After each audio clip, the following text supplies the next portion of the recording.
Hi, my name is Joseph Rory, and I'm with the Mary C. Metz School of Common Law. You can contact us at dueprocessexplained@gmail.com. The last video we discussed on the subject of church and state, the government of the time, the governments of the time as well. The states had established a Christian state, each one of them, and it was in their constitutions that they were Christian, and it was part of the laws of the land. When they went to the Federal Convention to adopt the United States Constitution, they were still Christian. Their same constitutions they practiced before, during, and after that convention. And so we can go to their constitution to know that they did not have a separation of church and state. And that we know that the word religion, what it would mean with them when they said would not establish a religion, that meant denomination. Which puts us to the second part of this, is we already know that their constitutions proved that they were Christian in nature, and for that matter, just pure Christian in substance. And that their constitutions prove it. And now we want to go to what they taught in the schools in those days. I only have about 2 or 3 of them right here, but I've got probably 10 or 20 of the old textbooks that was actually taught in the schools in those days. Now, I went ahead and wrote out some excerpts to make this as brief as possible, but one thing we do want to understand is that this is documented by history, and it's not my opinion, even though I've developed the opinion, and it is my opinion as well, but it is not just my opinion. It actually has got a foundation, substance, and outright evidence to prove it. So we're going to get right on in. I'm just going to actually read to you, like I did for the dictionaries, what they said in these school books that was actually taught to the little kiddies. All right, in the textbook called the National Reader, page 156, 157, it's an 1835 edition, we read, "Folly of deferring to a future time the religious duties of the present. There are few young persons so careless and indifferent as not occasionally to look forward to the time when they shall become devout. However, they may neglect God and disregard the duties of religion at present. They hope to serve and obey God and to live virtuously before they die. Old things must pass away and all things become new. Remember then your Creator in the days of your youth, while the evil days come not, nor the years draw nigh." Now they were quoting from the Bible in Ecclesiastes 12 and 1. And this was taught in the schools. Taught in the schools along with their Christian government that they established. On page 158, religion, the best preparation for the duties of life. The best preparation we can give them for meeting the trials and performing the duties of life is religious principles. Through the influence of this only can a character be formed which will lead one to act and suffer and resist wisely and honorably in every situation. This only can deliver man from the power of the world and secure him from becoming the slave of circumstances and accidents. The essential truths of religion are those truths which we know concerning God. To us, by far the most important of our relations, those which connect us with God and with eternity, it is little to say that it is the most sublime. It is the most practical of all sciences. Now, this is what they taught in school. It's the most practical of all sciences because it was a 100% belief in Christianity. Who is everywhere visible present, talking about God. The foundation of all true religion is the belief of the existence and perfections of God, who is everywhere invisible present and knows all our thoughts and actions, from whom we receive all that we enjoy, to whom we must love for all that we hope, who is our constant benefactor and Father in heaven. This is coming from this book right here, the fifth reader, Father in heaven.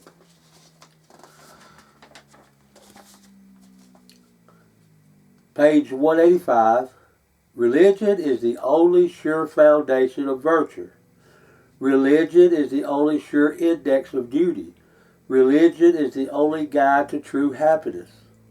Let then religion be the primary object in the education of the youth. But let them above all things be taught of the Lord. Great shall be the peace of thy children. Knowledge of itself is power, and when the knowledge of the Lord is united with it, it is happiness and real prosperity. Religions warm and expand the heart, and the disciples of Christ is assured that the best service of God is the service of mankind. I would bid him note that even here, in the midst of poverty and sterility, was a specimen of the 1,000 nurseries in which all our children are taught of the Lord and formed, some to legislate for the land. You see, they're even teaching Christianity to make sure you would be a right legislator when the time comes. That you're going to use Christianity, you're going to use the morals of the Scriptures, you're going to use righteousness of God. There's no separation of church and state. And all to understand its constitution and laws, to maintain their unspotted birthright. And you might remember the birthright in the Americans was the preamble that says, and to our posterity, to our children. It's a birthright to retain Christianity and be taught Christianity. Now, this is a fact. This is not something that we just hope to be true. This is an absolute fact of the past. This is what happened to America, this continent here. The Christians established a Christian country. It may sound different, but it doesn't sound like it's wrong. Why? Because it's not wrong. It's different than what you're taught. Now, I'm also a victim of these government schools. You might want to say I'm a recovering brainwashed aleck, whatever term that might be, but that I'm a recovering one, that I was brainwashed into the government school system. I was a victim of the same corruption, the same false lessons, the false history, the distorted political state of the way we're supposed to think. I'm a victim of it as well. I'm a recovering one, though. And so I'm here to help you recover. You need the brainwashing out of you. You need to get back into the truth. So, it goes on, it says, now we notice, of course, that the government was to teach Christianity, and as they put it, so that they would be able to legislate the land. They would be the future legislatures. All right, in a textbook titled The Political Class Book by William Sullivan, dated 1838, page 8, the question that naturally rises in the mind is, how came this universe to be? Now, this is a teaching on political class, a political class, the politics of the state. This can be answered, after the question is brought up in the book, this can be answered by the light of reason, no otherwise than by feeling a solemn conviction that there is some great first cause, a great first cause, who created and ordered all that we perceive, that the same cause continues to govern according to his own laws, and that he is everywhere present. Thank you, book writer and school teacher, to teach the children Christianity, which is the law of the land. Furthermore, it says, the hope of future life is natural to the human mind, but we know from the writings of eminent men who lived before the time of the Christian revelation that unassisted reasons cannot assure us of existence beyond the present being. Wherever belief in future life, not derived from Christianity, has been entertained, such life was supposed to consist of earthly good unmixed with earthly evils, or of earthly evils unrelieved by any good. The doubts and perplexities which hung over human hope were at length dispelled by the revelation of Christianity. Because, of course, in Christianity you get delivered. You get salvation. You get power over the world. You get power over the earth. From this source we are assured not only that there are laws of human life, but also what they are, that they extend beyond the transitory scene, that welfare here and future condition depend on knowing what these laws are and in rendering obedience to them. Page 31, Religion. The Bill of Rights prefixed to our state constitution requires as one of the means of securing the blessings of life. Now the blessings is a Anglo-Saxon word, but it actually got its derivatives from the Hebrew, which came from God blessing, giving gifts, and restoring the wrongs in their lives, and blessing them on earth. And so in our preamble we says that secure the blessings, which I'm going to cover in the next video, the clauses of the Constitution that actually refer to the Christian faith and prove that we are under Christianity, no other government, no other form of religion but Christianity, and that we do not allow Buddhism and all this other stuff to be equalized. It does not happen that way. It is not that way. Because you've been taught that way does not make it right. So we have here the Bill of Rights prefixed to our state constitution requires as one of the means of securing the blessings of life the support and maintenance of public Protestant teachers of piety. It maintains that we also support the maintenance of public Protestant teachers of piety. Because we really didn't start off as a Catholic either. Even though Catholics may fit somewhere into Christianity, they do believe in Jesus Christ and crucified. There just seems to be such a distinct difference between the Protestants and the Catholics that they really stand far away from each other. Well, that's for you to argue out and what you want to do with that. It authorizes taxation of real and personal estate for these purposes. What then is meant by Protestant teachers? To answer this question fully would require a view of the history of Christianity. So it does. It gives a little history of Christianity. I've got to cut it short, so I'm not going to just read everything. But we do know that that they're talking about Christianity and that they're teaching Christianity and they're teaching the Bible in school. On 131, it goes on, religion is defined to be that worship of homage. Now, this is the word religion and what it means according to the politics, the political class book. When in your federal constitution, when it says that Congress shall not establish a religion, now we know from their definition what they mean by religion. The Supreme Court apparently just, they was aware of this. There's no way you could avoid the massive evidence back there that just, look around and you'll see it abundantly.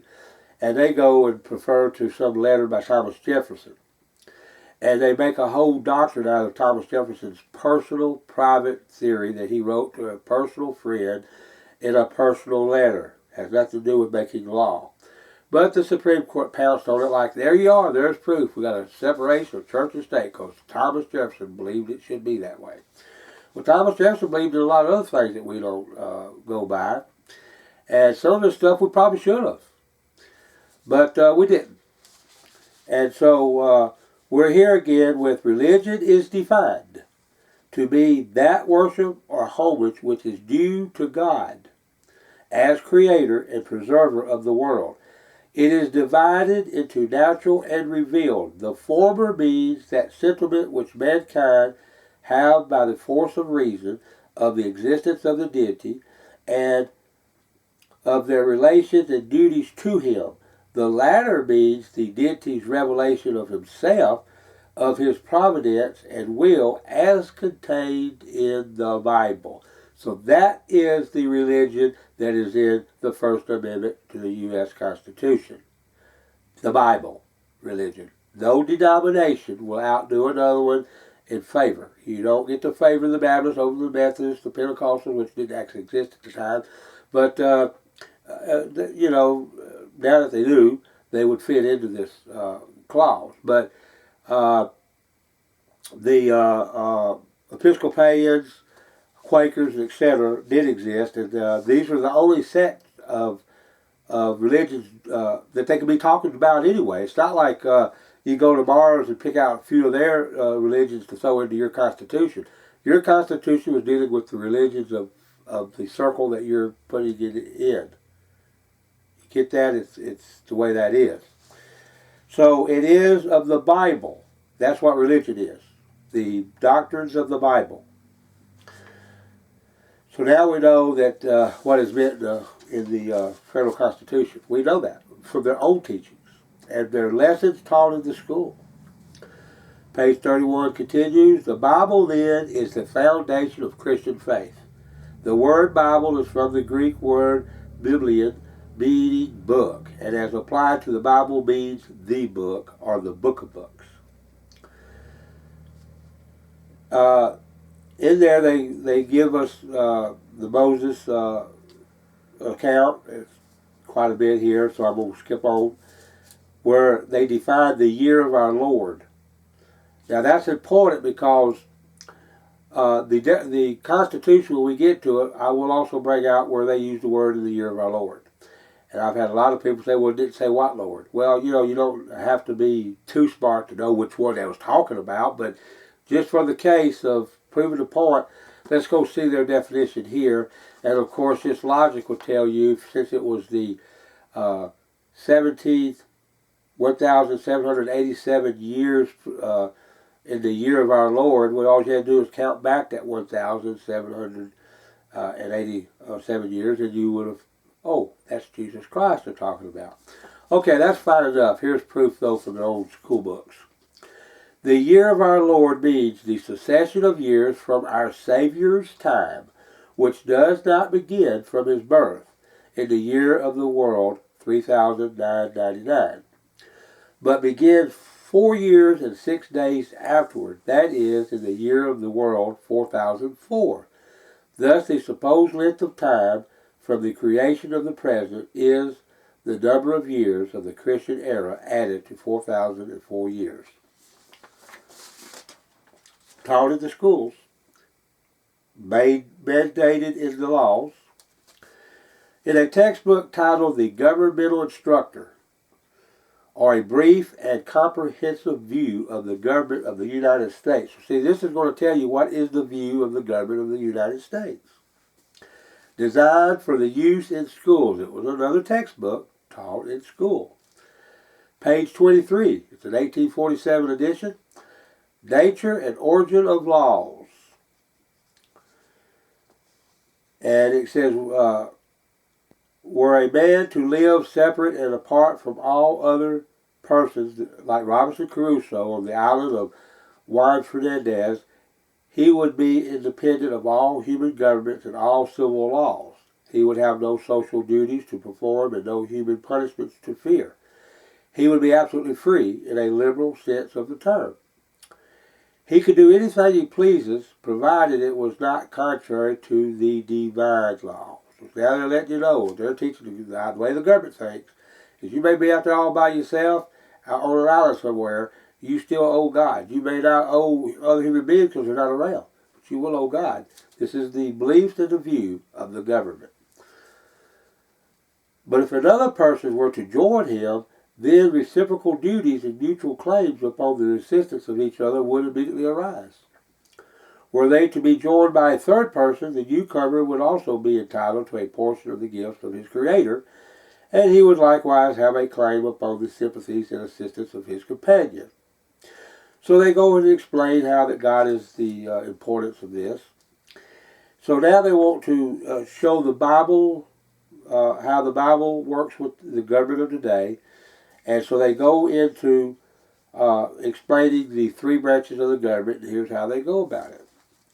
Sometimes these three great powers are exercised by one and the same person. Such a government is called a despotism.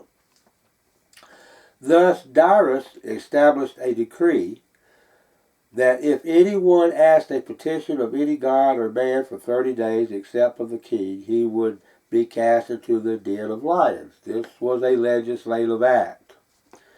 Daniel was soon after brought before the same Darius, who heard the evidence and pronounced sentence against him. This was a judicial act. The king commanded Daniel to be brought and cast into the den of lions. This was the executive act. So they're just comparing our form of government to the Bible as it is. In this case, it was a despotism by one guy, but he exercised his three forms of government. Goes on and says, well, let's go to the textbook. We're going to do another one now. The textbook taught in New York, this is a New York book, 1848, Civil Government. And if I'm not mistaken, this one is this one right here. I happen to have this one with me on it. Civil Government, 1848. The Creator, as taught in the school, the Creator intended that mankind should live together.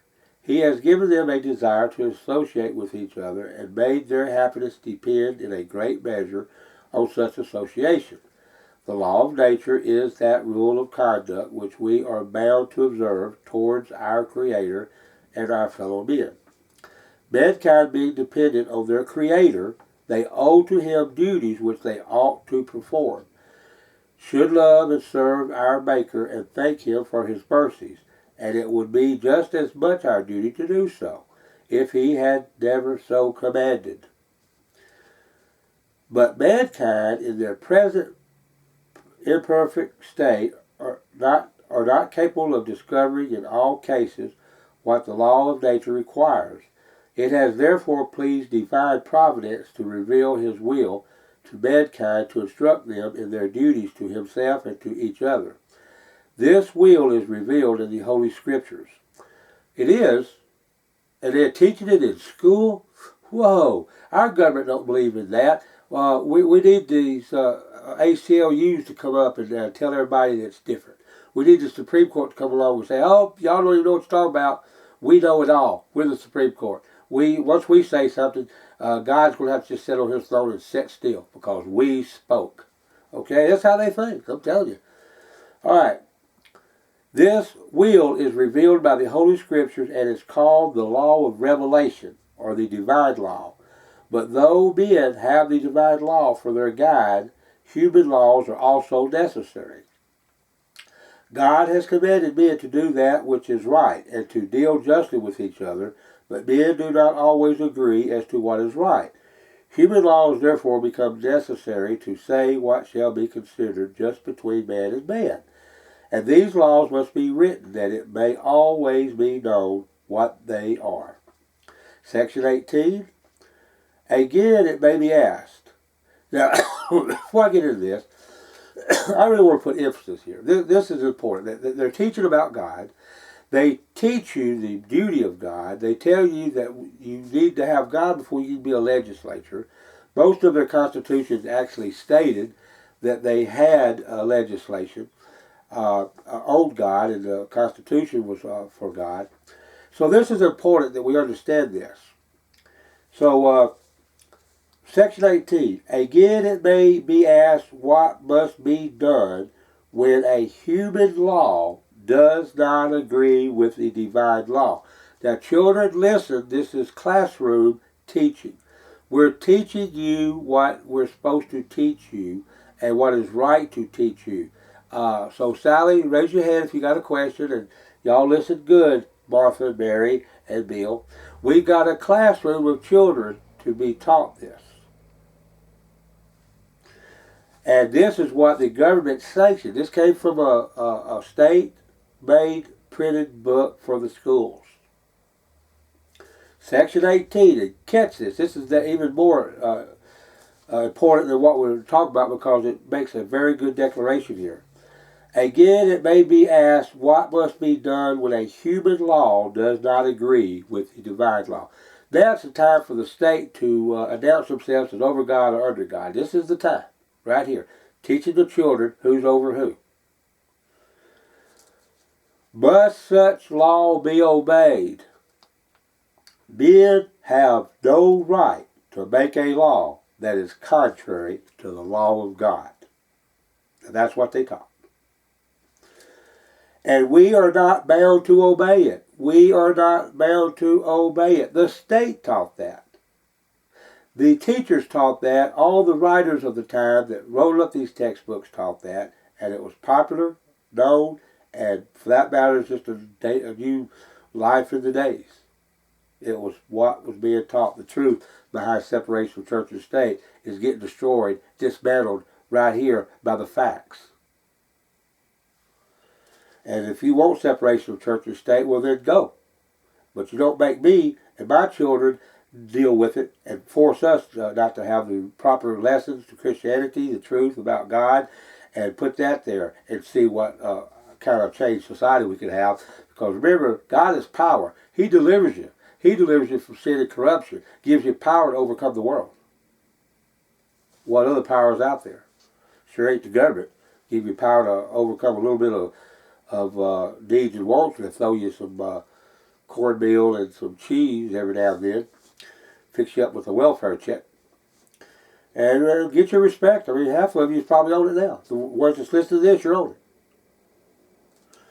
Alright, men have no right to make a law that is contrary to the law of God, and we are not bound to obey it. The apostles were forbidden to preach the gospel, but they said, quote, we ought to obey God rather than man, unquote.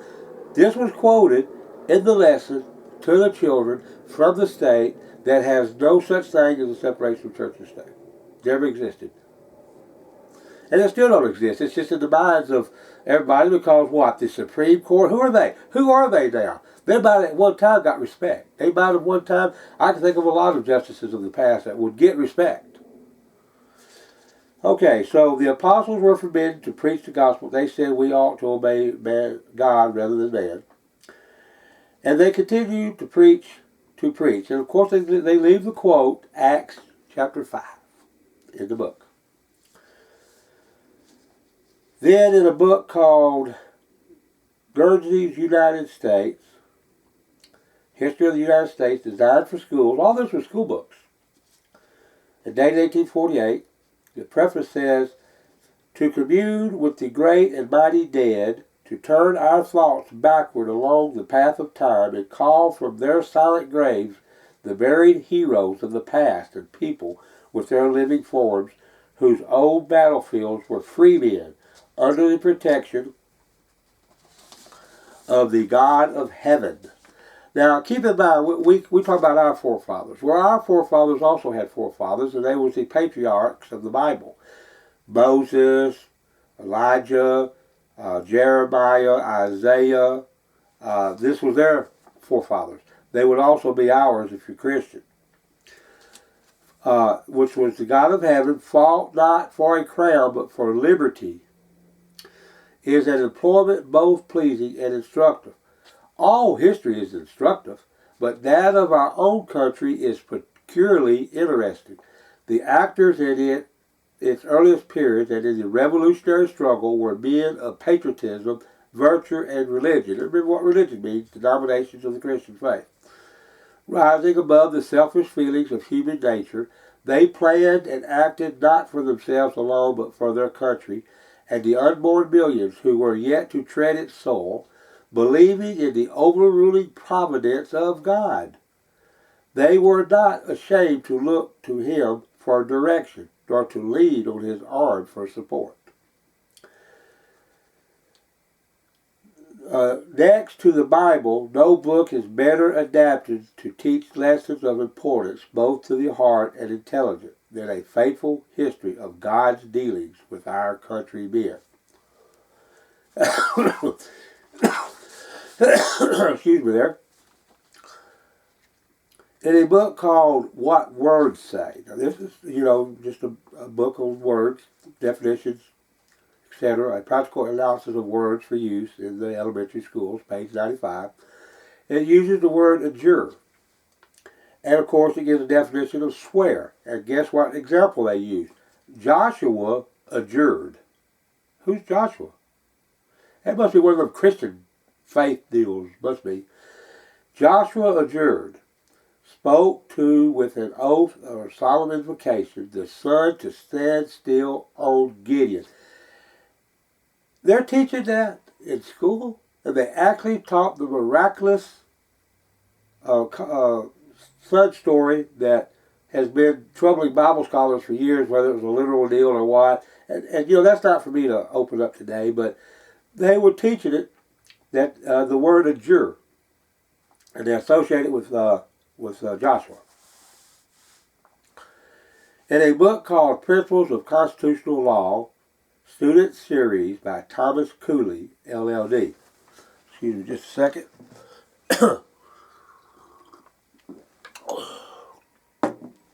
Okay. This is Thomas Cooley. He's been well known. Any law student will surely have read across his name if they've done any real good study. And in his book called Principles of Constitutional Law, page 213 to 216, the Constitution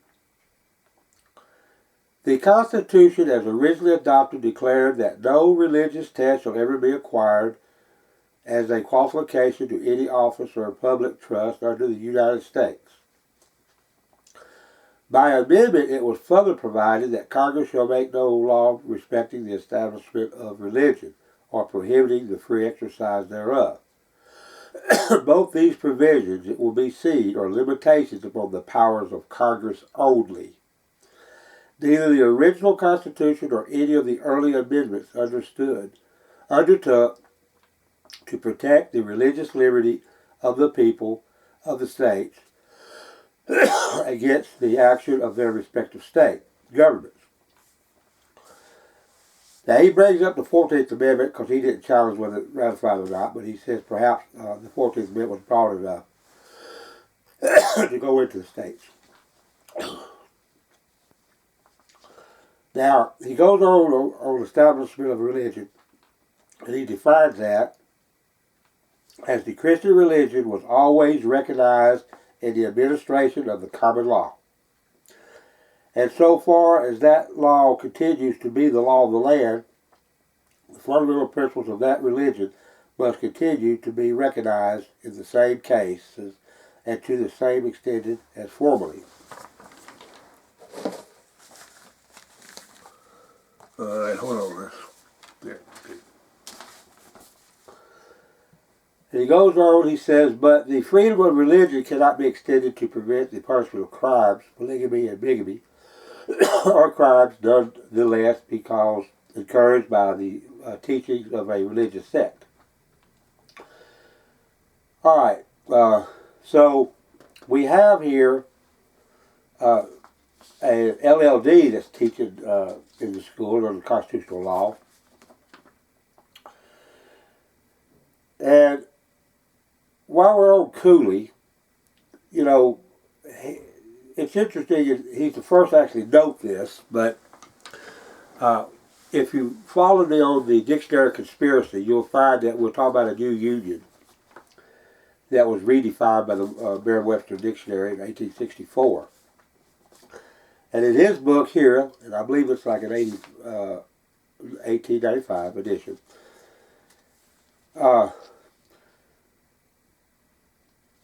let's just quote something that he said.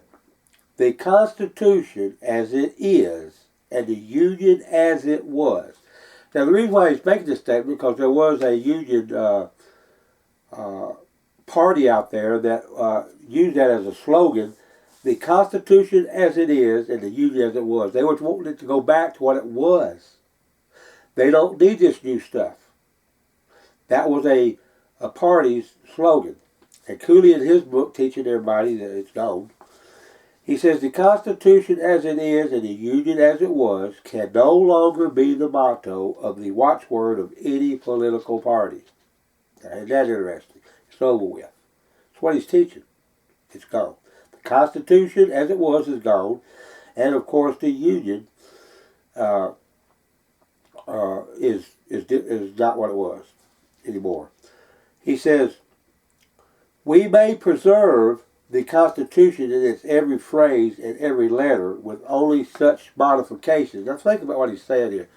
We'll play with the Constitution and we will modify it. Because it can only be preserved through modification, but it's gone. It's a gone thing, taught in the books by Thomas Cooley. Go look him up and see who he is. He's not exactly someone just lived out in the woods somewhere. And so, we may preserve the Constitution in every phrase and every letter with only such modifications as was found essential for the uprooting of slavery. And of course, he's, again, like all writers after the war, slavery, slavery, slavery, that was it. But the Union, as it was, has given way to a new Union with some new and grand features, but also with some engrafted evils which only time and the patient and persevering labors of statesmen and patriots will suffice to eradicate. So that's going to cover as far as what was taught in the schools. And of course we bring this up because it goes to prove you're not got the same union anyway. And the Constitution as it was, it's gone, it's over with. Unless you bring it back. You the people. We've proved through video 1 about the constitutions of the state, what they said. Then we read a little bit. There was plenty to read. And there's plenty more. That's just some selections. And then I even brought it down to try to keep this video down on time. So, in video 2, we have covered what the public schools was teaching. It was everywhere. I don't think you could pick up a public book, a school textbook at that time and not find something there about the Bible. Because I found it with every one of them that I have read into. So I couldn't swear about some others that I never read into, but for the most part, I think I got a point.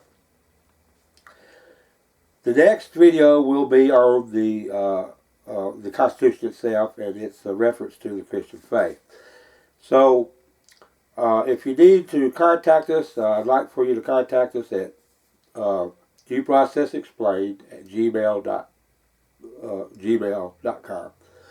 Until Shiloh comes.